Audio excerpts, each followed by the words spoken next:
Great taste. Sweet. Sour. So good to taste.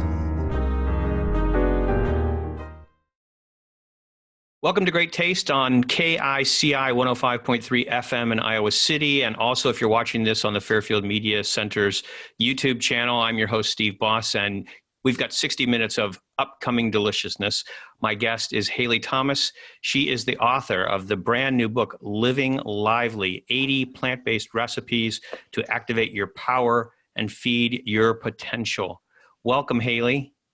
Thank you so much for having me. Hey, so could you excited to be here. Oh, I'm so thrilled. Yes, thank you. Show us your book. So people, the UK cover is on one side, right? And there's the US cover. US. Yeah, perfect.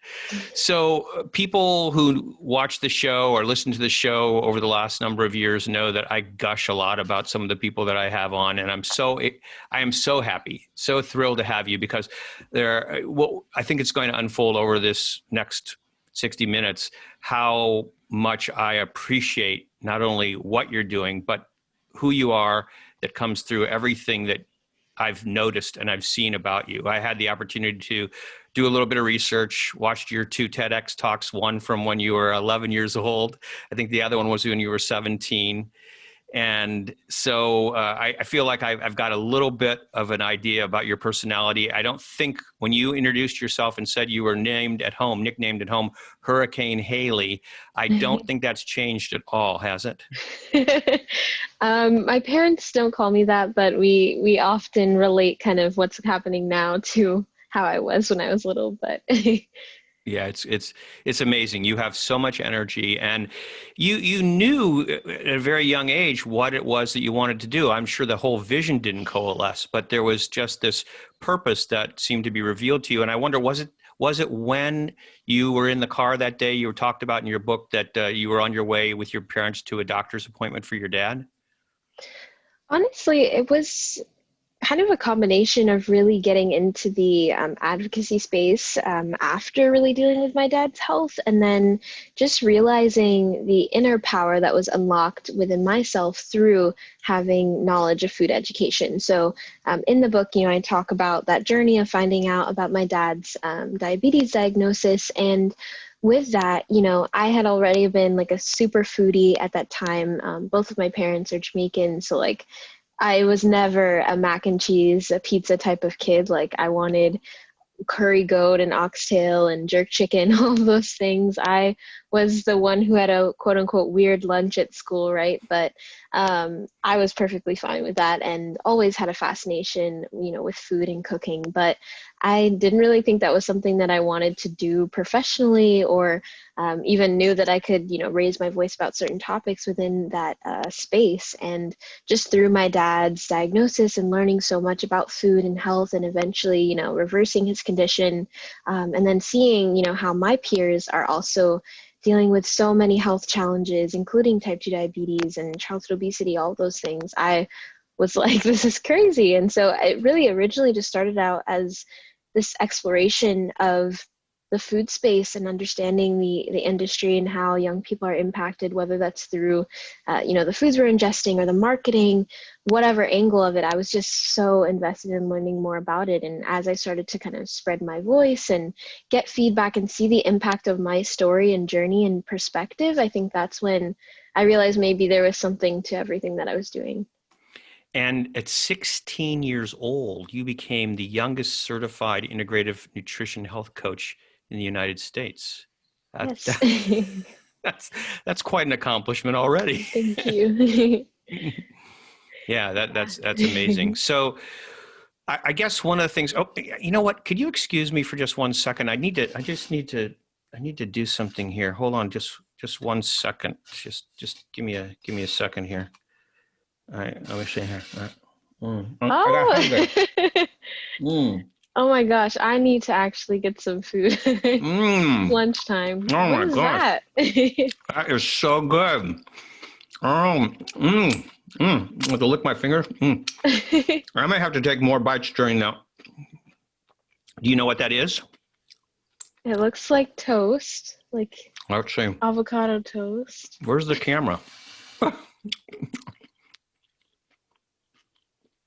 Oh, is that tofu scramble that you have No, on here? No? that is your tuna of the sea, or Oh my God, chickpea of the sea. chickpea of the sea, right? Yes. Right. Oh my gosh, it's. Hold on, That's sorry. so cool. This is terrible, right? So good. Oh man, I actually just made that last week, so now I feel like I need to make more today.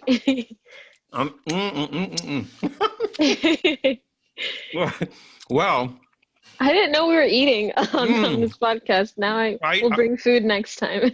I kind of wanted to just, throw that out there because I got hungry and I thought, well, I'll just make that ahead of time, right? And I had to riff on it a little bit, which every person who writes a cookbook knows what happens because you don't have a certain ingredient or whatever. So you may have noticed that instead of the sprouts, which you had in your recipe, that has arugula on it. Yes, I love arugula.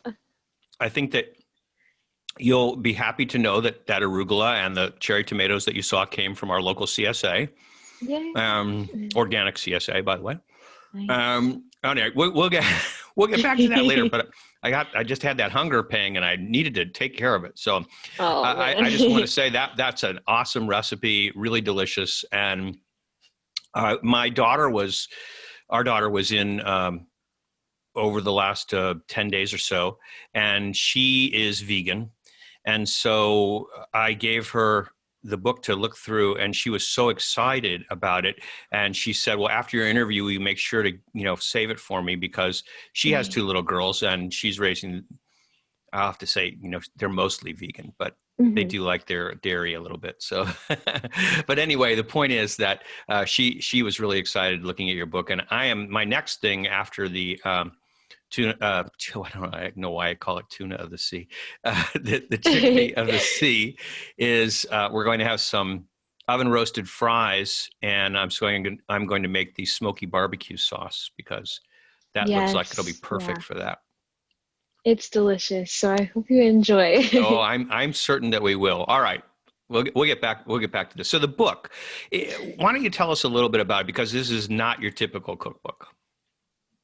No, it isn't. And I'm so proud of that fact. Living Lively, I think just within the name in itself, it's about a lifestyle, and it's about an overall approach to life, to live it with liveliness. And so through that, it's reflected in the book through, of course, the recipes, but also this connection to a more holistic side of wellness. So, most cookbooks, most self-help books kind of have this disconnect. There's a certain perspective of our overall well-being, whether that's, mental health, emotional management, or, it's recipes. They're never combined together. And so as I kind of started going down my journey, growing up through the advocacy space, and just kind of having these early opportunities to learn more about myself and, about how to step into my power and authenticity, I felt like I had this opportunity to talk more about this interconnectedness that I was learning about just throughout my own life, but also seeing play out in the lives of, people I knew and friends who are also, young activists and entrepreneurs. And I started to realize that, all of these areas in our lives are so deeply interwoven and impact each other greatly. And so in the book, there's a 7 Points of Power manifesto, which essentially highlights 7 areas of our lives that we can nurture and nourish in order to create overall well-being and balance. And it's just kind of like markers that we can look to see like how we're being influenced in those areas, and what tangible and compassionate actions we can take to dismantle those things and kind of reimagine the person we want to become, and how we can truly align with our highest potential and fuel that. So I want to read those 7 points of power. They are spiritual wellness, emotional, mental wellness, physical wellness, intellectual wellness, environmental wellness, social wellness, and financial wellness. So these are the 7 points of power that Haile's talking about. And so those are the subcategories of wellness as a whole. And then the 7 points of power are wellness, thoughts and mindset, relationships, education, social media and societal perspective, world perspective, and creativity and community. So Aha. in that wellness section, we get a little bite of kind of like wellness in many different facets, but Right. in that wellness section, we kind of talk about it generally and more so towards the physical attributes. Okay. Thank you for clarifying that. I appreciate that. Yeah. So let's dig into at least one aspect. So let's talk about, for example, in the section on social media and social influences. Mm-hmm. What struck me, because it totally is in harmony with the way, I find myself as somebody who is trying to work myself into the world and make everything work as well as possible. And that is that you start by talking about one of the parts in it is, while I deeply care about social, environmental, and ethical justice, I cannot have devastating news and content at the forefront of my everyday life. This is not selfish, insensitive, or dismissive. This is nurturing the only energy I have. This is making sure that I am nourished and filled up with enough wonderful things so that I can feel better, so that I can better handle and contribute my energy to support others who are fighting to make profound change and be a part of that journey as well.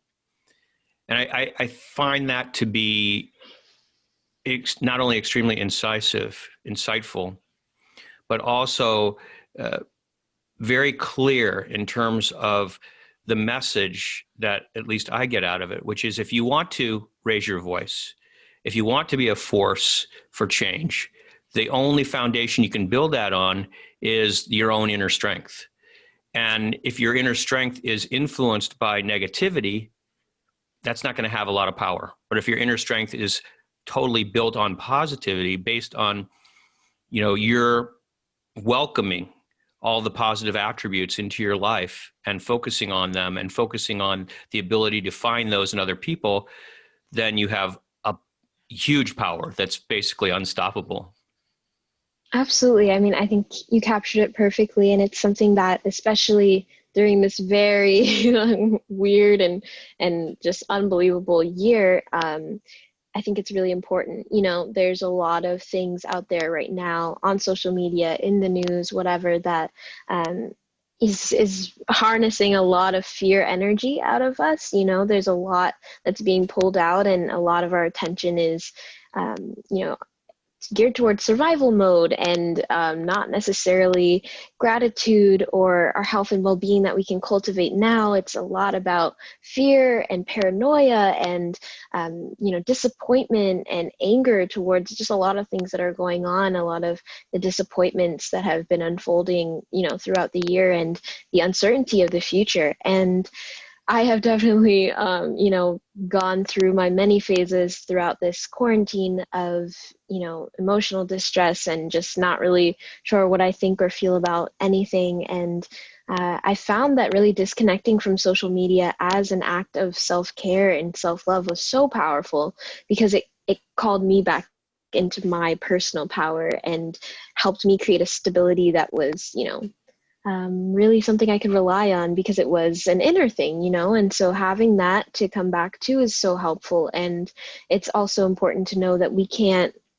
obviously can't fix everything, solve everything instantly, and constantly being aware of the next bad thing that's happening wreaks havoc on our mental health. Increases anxiety, can lead to depression, all sorts of things. And I think in the book, I just wanted to make that note of, like, it's okay to put yourself first, even if it feels like it's selfish or you might feel guilty for it. Being able to refuel and recharge, it helps us be able to tackle these issues or, go through life and all of these challenging experiences with more clarity and stability. And I think it's really important to find that healthy balance, but also to have patience and love and acceptance for that journey to balance, to finding that balance. Because like I said, this year, none of us expected something so, so unprecedented and so intense. Sure. But I think just having compassion for your journey throughout that, and even finding this place of peace and getting to the point where you can detach is important in making that transition, swift and and more, more loving for sure. Yes.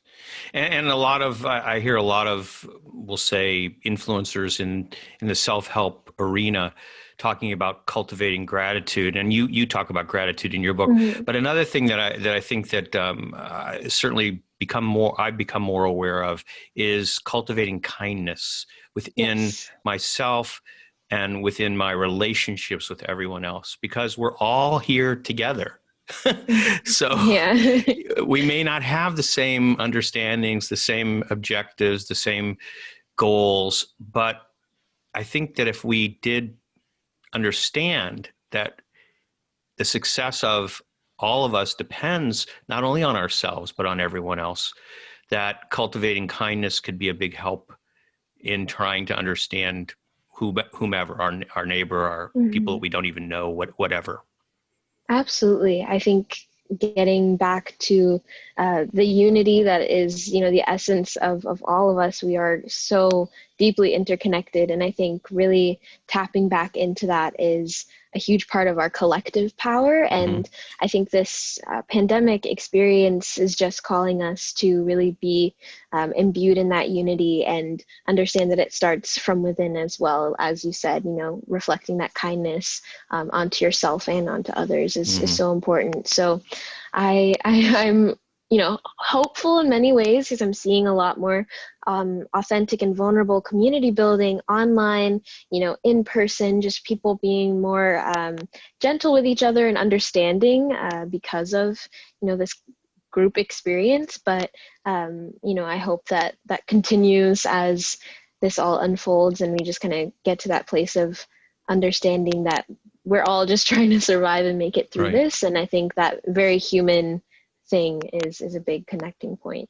Right. And I'll just underscore what you said by saying that all of those positive stories are there. You just have to look a little bit deeper than the surface of the news, because it's quite extraordinary what's going on all over the world in so many different areas. And it's actually permeating every culture, this very, very, very intense change.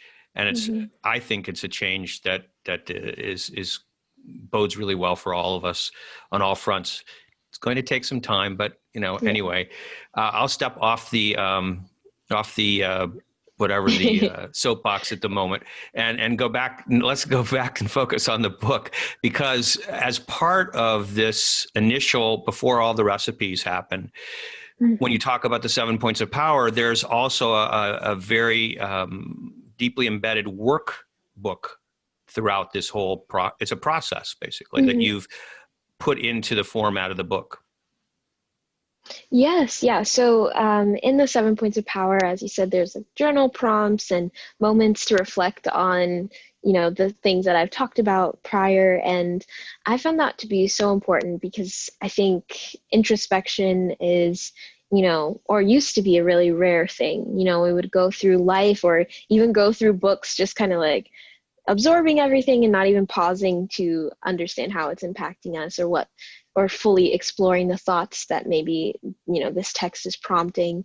And so I wanted to really embed these moments for pausing, for reflecting, for internalizing and analyzing, the things that are written. And so that's a big piece of it, and has been a big piece of my journey through growth, is just like getting to know myself. And I think journaling is a great introduction to that. And so, I think it's so fun and amazing that each and every copy of the book is so uniquely personal and customized. I love that. And, I am definitely the type of person who loves to write and highlight everything in my book. So I love that this book actually invites you to do that. And, it's not like you're breaking a rule or anything. It's actually like a highly encouraged feature. So I think it's just really cool to have that aspect and something that just deepens the experience. And it's been really amazing to hear feedback that like people love doing it and love getting into that aspect of it.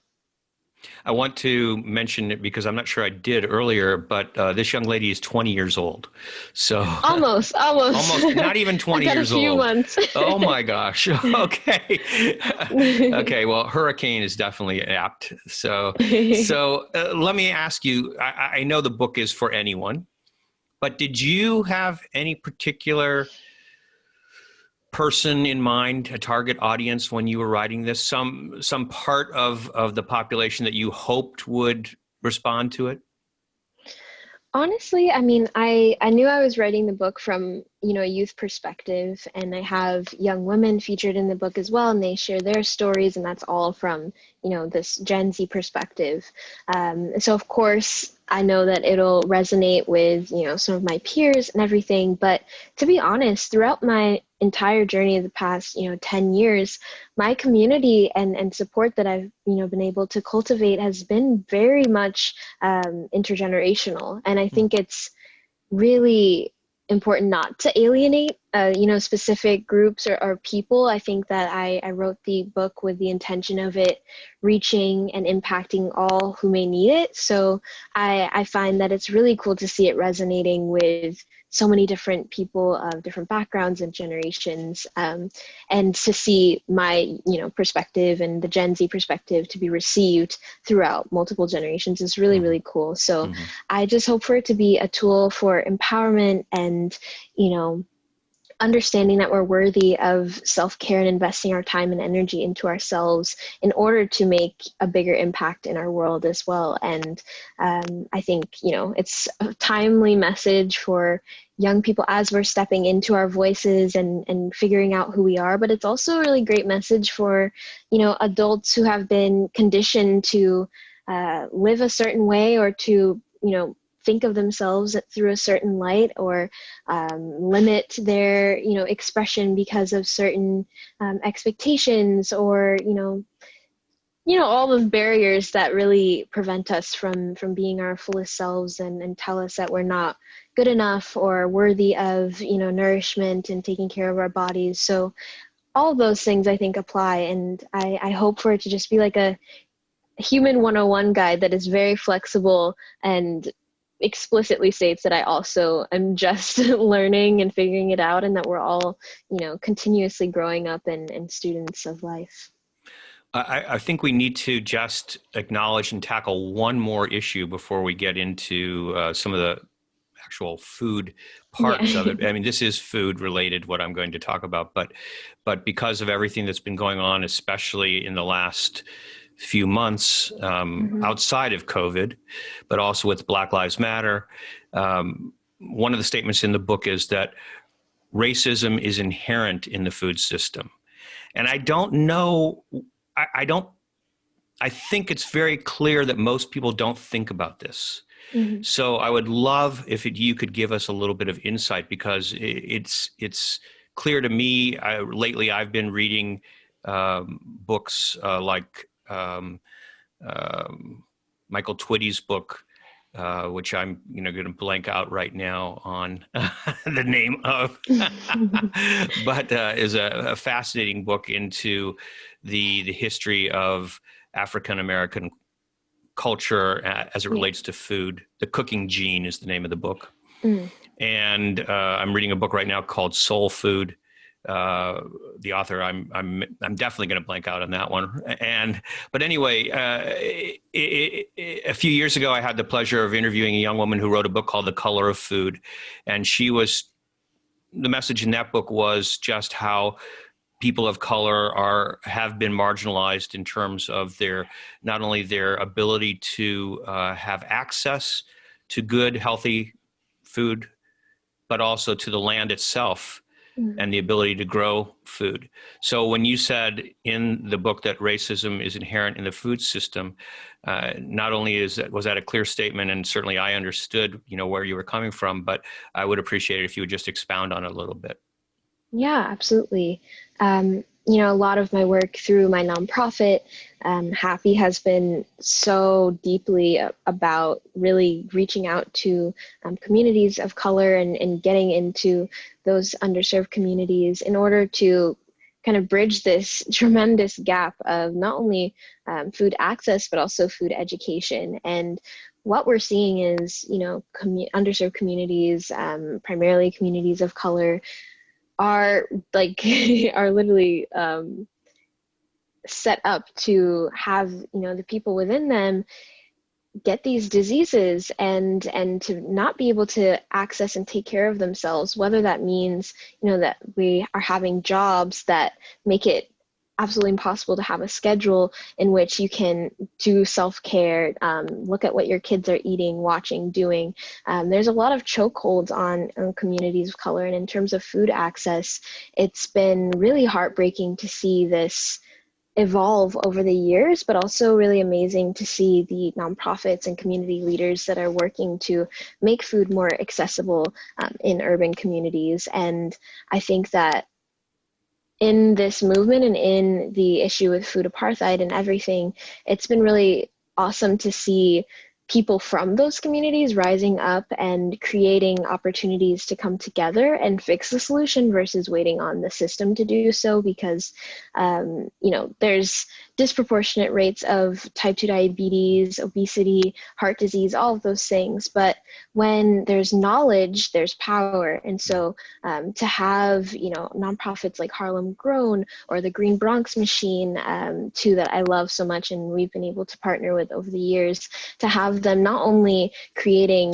urban gardens and teaching opportunities, but also having community members be a part of that change is so important. And, through our nonprofit, we focus primarily on the food side, the cooking, the creativity, the fun aspect of it, the ability to understand why it's important to nourish ourselves, all of those things, to see how we can also create cultural connections and figure out how we can nourish ourselves, but also take care of and celebrate our cultural roots is so important. So it's a multifaceted issue for sure, and it has deeply systemic roots. And a lot of the urban communities that we see today, there were grocery stores in those areas at a time before, and those stores moved out and followed middle class white people. And to see kind of that shift throughout time, but also see this community empowerment that is, I think, really uprising more and more, and even especially this year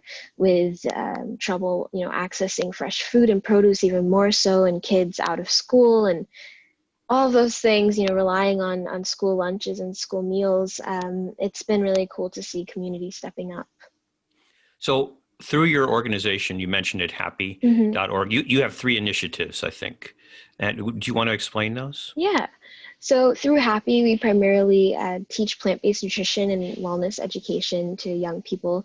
That also includes topics on like self-care and mental health, activism, things like that. But for most of our journey of almost 8 years, we've really focused on the culinary aspect. And so that looked like summer camps, in-school programming, food school tours, and that was so much fun, and I miss it so much this year, especially in terms of our tours. We got to like go all across New York and around the country, and even have taken some of these tours internationally, where we talk about food, reading labels, understanding where it comes from, how it grows, alternatives to popular foods, things like that. And it's always such a fun journey and experience. But what has really been powerful through our tours, our camps, and now what we're building is an online academy to really make this information accessible regardless of where you are.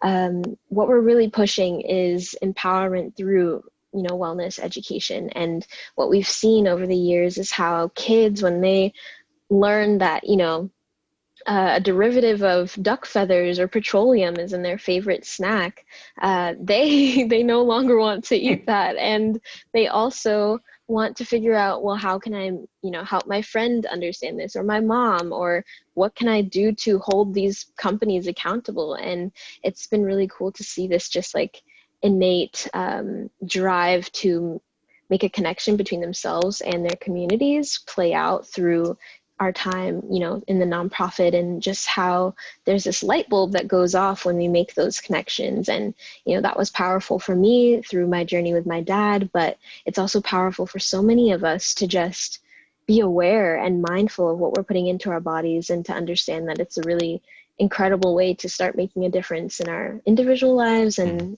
for the collective as well. Well, what I find to be very, very exciting is that this is all based really on education. And if we all get involved, and when I say we all, if parents, for example, Mm-hmm. take charge of educating themselves and educating their young people about the different topics that you're talking about, we really could change the face of the food economy in one generation, because Yeah. education is that powerful. But that's what it's going to take. And so what I love about that is that it's really a vision that does have practical application for quick success. It's just a question of how quickly can it be adopted. Yeah, absolutely. And even we're seeing, the kids become teachers. And oftentimes, we don't realize the immense influence that young people have within the family structure. I mean, if, you see a commercial about, I don't know, a candy bar or cereal or whatever, and then you go to the store, like you're begging your mom, or your dad or whoever, is your caretaker to buy that for you. And so kids very much like rally behind what they want and what they, are drawn to and understand. And so when they understand that, like, oh, I need to be getting, an organic apple instead of, this one that's with pesticides or whatever, or I shouldn't get hot dogs because there's like 12 different animals ground up into this one thing, like that awareness, they share that with their parents and influence their shopping choices as well. And so for us, it's also really cool to see this dismantling of the traditional like student teacher model, and realizing that not only can peers teach each other, but young people can also teach adults, and of course vice versa. So it's really great to see when this knowledge that's shared with the young people turn into a family exploration as well. Mm-hmm. Depending upon what media outlet you're tuned into, you're either watching this or listening to this on KICI 105.3 FM in Iowa City, or Fairfield Media Channels, YouTube, Fairfield Media Company. What is it? Fairfield, the city of Fairfield's YouTube channel.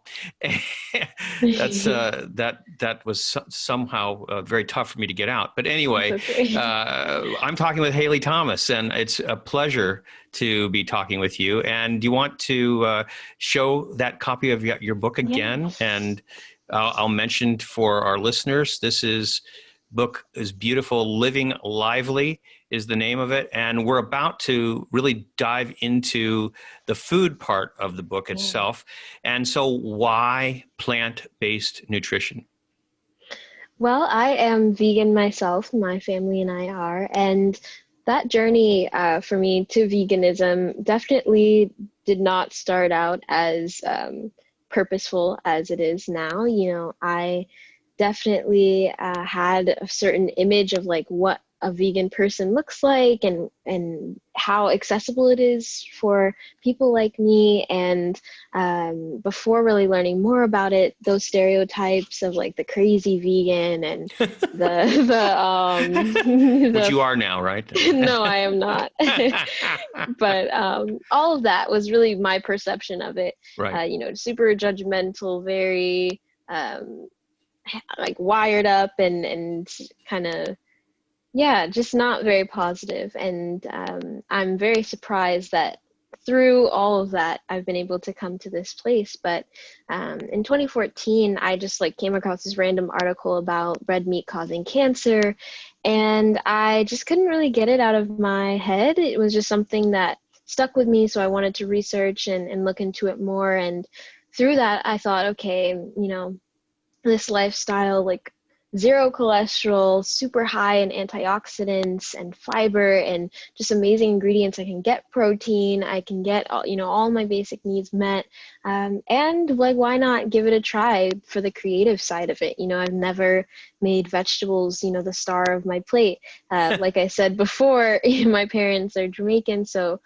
vegetables were like the last thing we would ever think about at dinner time or any meal time. So through that, I just kind of took it on as a little journey, a challenge, and brought my family along with me. They were cool with trying it out. And it was like August through the end of the year in 2014 that we wanted to do this challenge. And through those few months, it was just so eye-opening. We not only learned more about the health benefits, but also just the environmental impact and the ethical side of it, it really felt like this lifestyle was something that aligned with the impact I wanted to make on the daily, and just kind of how I wanted to fuel my body as well, you know, with life energy. And I started to really explore more, you know, about the community, and realize there's a huge lack of representation at the time of cultural foods and of, you know,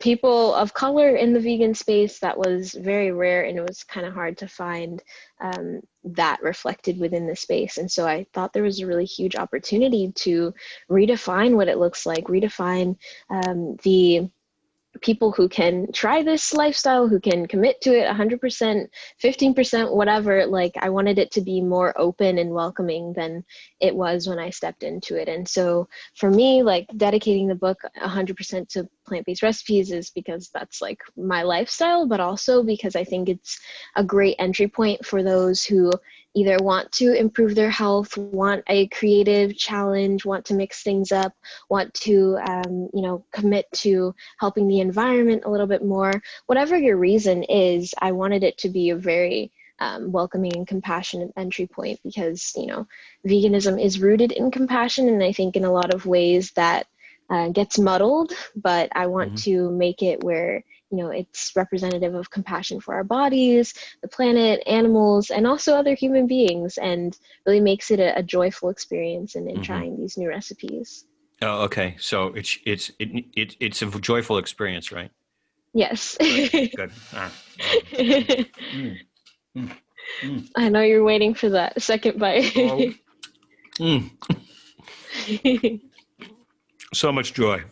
I mean, really, really good. Thank you. And I have to say, I spend most of my waking hours and probably a lot of my sleeping hours thinking about, researching, talking about food. And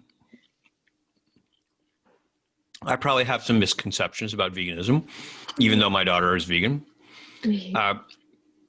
But probably the biggest one is that the food in general that I've experienced anyway isn't very tasty. And many times the influencers on social media are really just modeling omnivore culture and making food that is conducive to fit into people's current perceptions. So we'll say there are, you know, people I love to watch, I love to see, you know, some of the things that they're doing, but it's just like crazy fast food copies of Big Macs or whatever.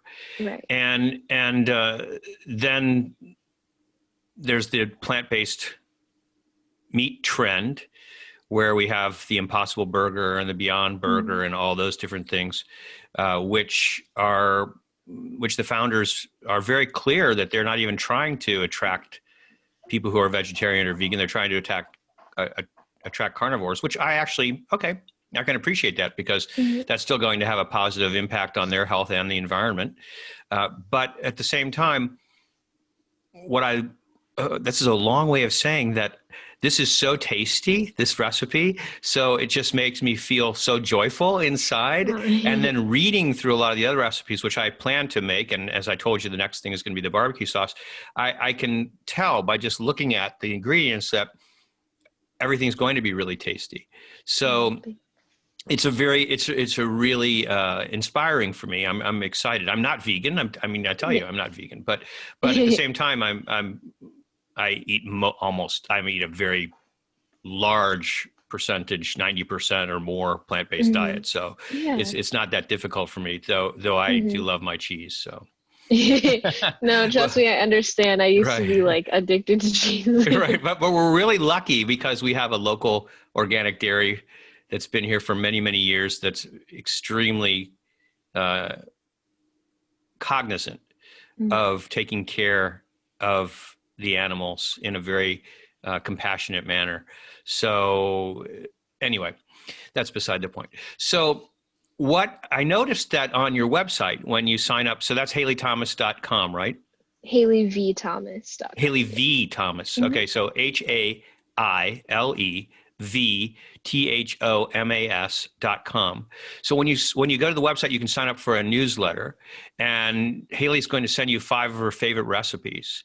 So I wonder, maybe talk a little bit about that, because I don't know, I didn't look to see if those were in the book at all, and how did they get on your favorite list? Oh gosh, I'm trying to remember what I put in there. Okay, I believe I'll I let have you a off the hook. fan favorite. No, I think I have a fan favorite in there that's also in the book, is the chocolate ginger strawberry oat Yes, bars. I saw that. They're in there. And I love that recipe. I had to put it everywhere. Just because, I mean, in terms of even what you were talking about earlier, you know, there's definitely a perception of vegan food that it's either, you know, super bland, or you think like all the fake meats and the fake, you know, cheeses, or at this point some of them are not even fake, it's just like their own thing, in terms of like cashew cheeses and things like that. I love those, and so cool to see the innovation using you know, plant ingredients and nuts and seeds and all of that. So cool.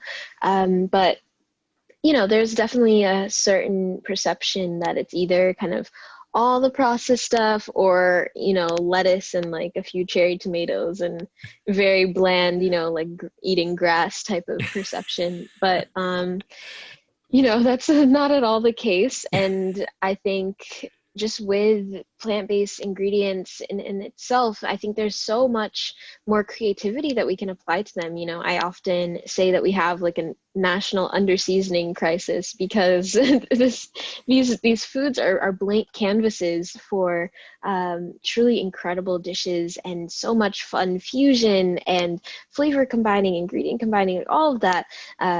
There's so much that we can do. And, you know, in Living Lively, I wanted to make sure that I included, you know, some staples, some things that are, you know, more comfortable for those who are just easing into it and want things that are delicious but also simple.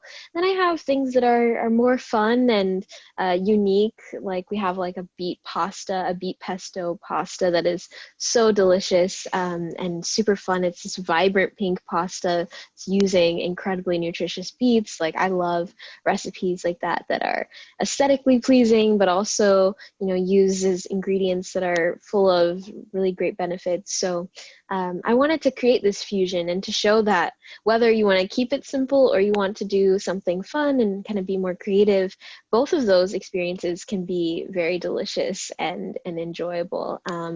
And I think that it's important for us to just, like, I guess for me, how I learned how to cook was just dumping and mixing a bunch of different things together. So I always encourage just having more creative freedom in the kitchen, no matter what you're cooking, because nobody likes bland chicken or fish. At least I've never met anyone who does.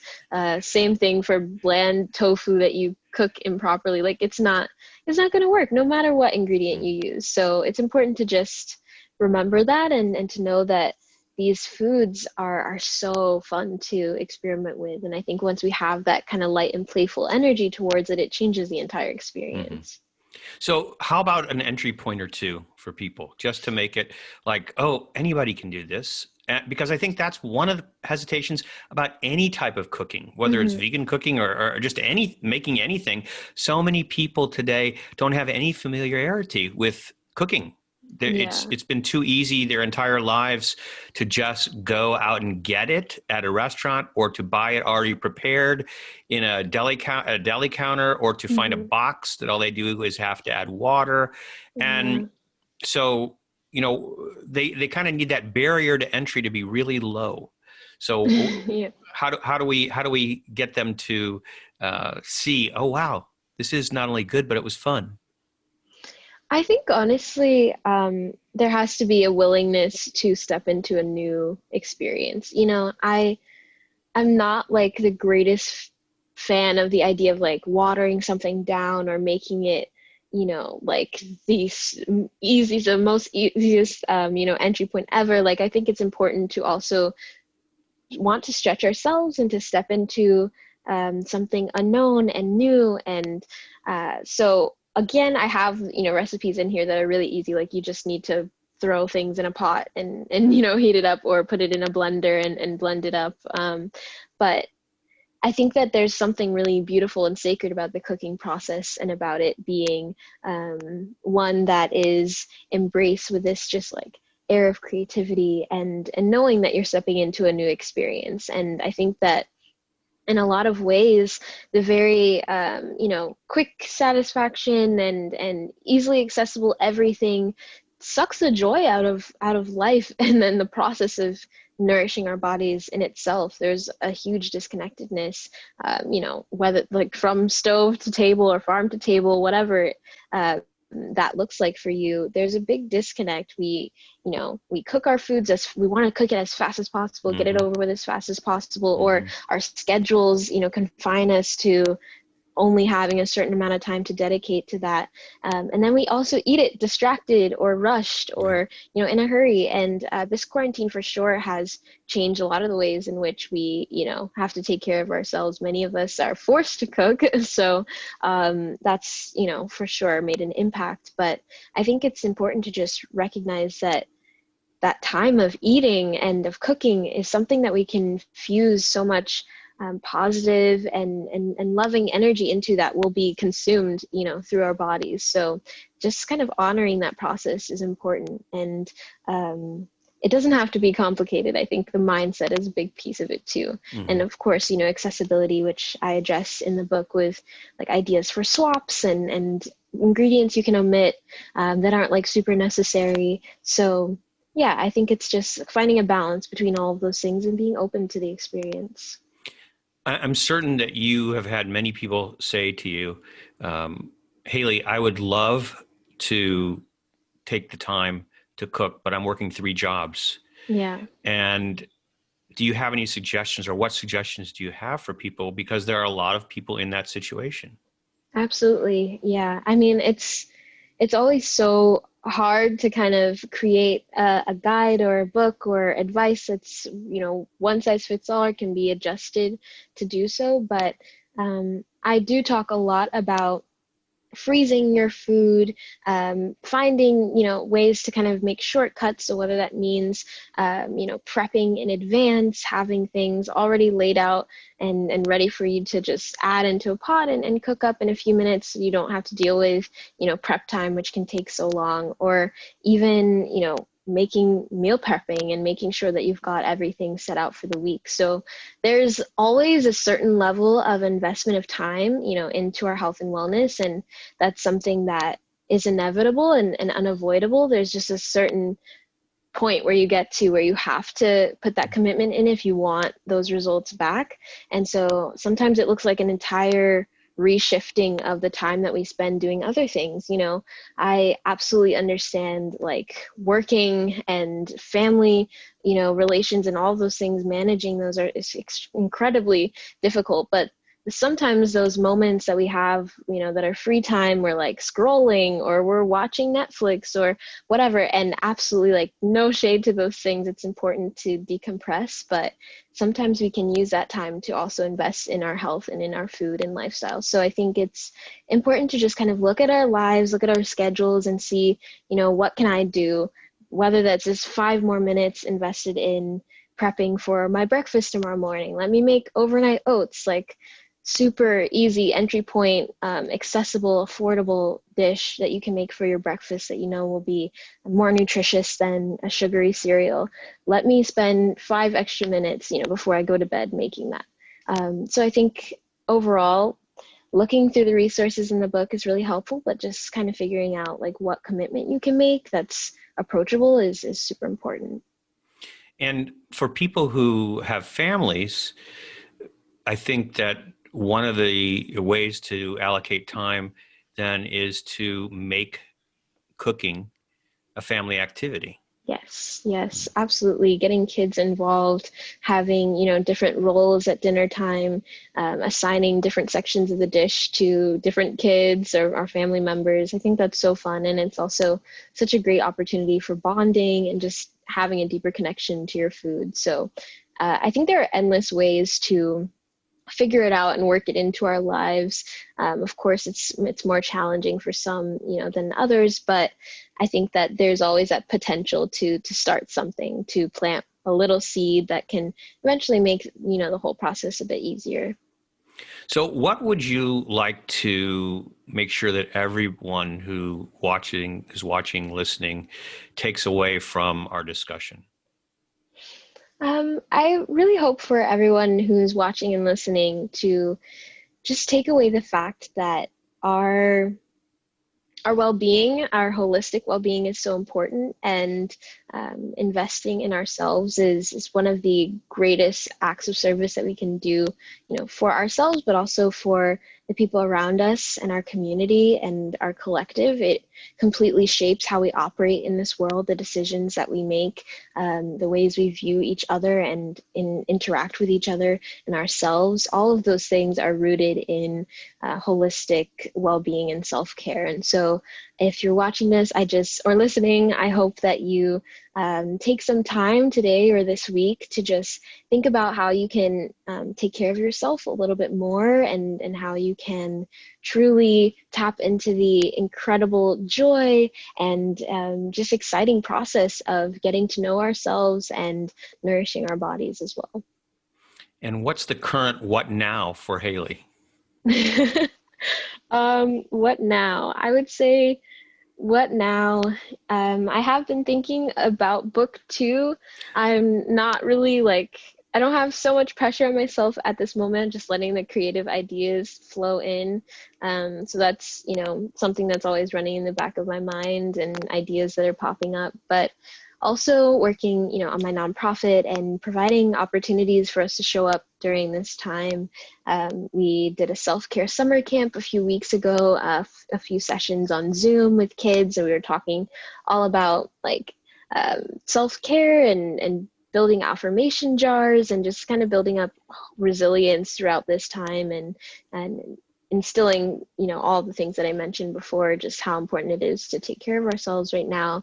And that's been really fun. So we're trying to figure out, as the school thing unfolds and we understand kind of where everyone will be at for the rest of the year, how we can show up. So that's a big piece of it for sure, and always unfolding, but we're excited to hopefully, be of service in the best way that we can. Is there a particular, when you have these interactions with the kids, and I know you mentioned a couple of things before, but I'm curious, is there a particular, flashpoint where you see the light just goes on all the time, for example? Yes, all the time. So when we're doing our Sugar Shockers presentation, which is a part of our school tours, it's where we have different products, whether those are drinks or snacks, breakfast foods, on a table, and we go through each one talking about the ingredients label, going through it, and then we have the kids guess how many teaspoons of sugar are in the different are in the different products, and they have so much fun with that. And one of the lines that always blows them away is when I talk about in some pizza pockets, there's something called L-cysteine that's added as a binder, and it comes from duck feathers or human hair sometimes, and they absolutely lose it when it comes down to that one. And it's funny, but it's also just so wonderful to see. Everyone has their eels and their gasps, and it's super dramatic, and but I think it's just that's a big eye-opening point when they start realizing that these things don't grow in nature. You should they should not be human hair, derivatives of human hair in my food, or duck feathers, or petroleum, or chemicals, things I can't pronounce, whatever it may be. Those are always huge moments where they're just super shocked, and you notice that they're wow, I really should look into what's in my food. And that they went home from that session, and that was the first thing that they told their parents about. Yeah, right? Exactly. Why are you feeding me duck feathers or human hair? Yeah, no, we always get notes from teachers saying everyone at lunchtime was throwing away their XYZ, whatever snack they had that we had talked about. Okay, so this is an unfair question, but it's going to be the last one, so I figure it's okay to ask. Mm-hmm. If it's not your favorite recipe in the book, is there some particular recipe that you always find yourself going back to when you're thinking that you need comfort food?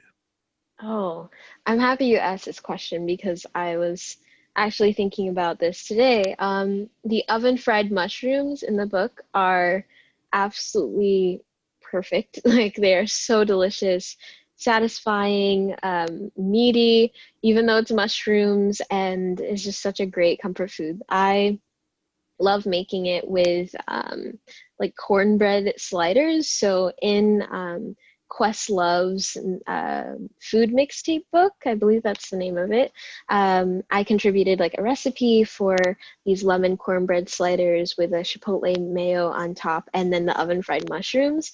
That is like my go-to kind of elevated comfort food dish, but it's the mushrooms that just take it to a whole other level. So if you make these, you can go crazy with it. You can like go more classic with a sandwich or figure out some like fun fusion. But yeah, it's such a great recipe and never fails to like hit the spot for comfort food. Thank you so much for telling us that. Do you want to just hold up that book one more time? Yes. So this is Living Lively. That's the US edition. And Yes. so anybody can see this anywhere. So there's the UK edition, right? So Living Lively UK, Living Lively US. Haile V. Thomas, the author of this book. It's much more than a cookbook. I hope you've gotten that out of our visit today. And thank you so much for not only the book, but for just who you are, because you are an amazing inspirational influence. And I can only hope that more and more people will come in contact with you, whether it's on your social media, which, by the way, what's your Instagram? It's just at Haile Thomas. At Haile Thomas, okay, HaileThomas. So again, thanks so much. It was really a pleasure hanging out with you and talking about all these things. And hopefully we contribute a little bit to making the world a better place. Yes, thank you so much. It was such a joy getting to talk with you, and thank you to everyone who's listening and watching. You got that down. That's excellent. Yeah. So whether you're listening or watching, this has been Great Taste on KICI 105.3 FM in Iowa City and Fairfield Media Center. I got that right this time. Fairfield Media Center's YouTube channel. I'm Steve Boss, your host for 60 Minutes of Deliciousness. Great taste. Sweet. Sour. So good to taste.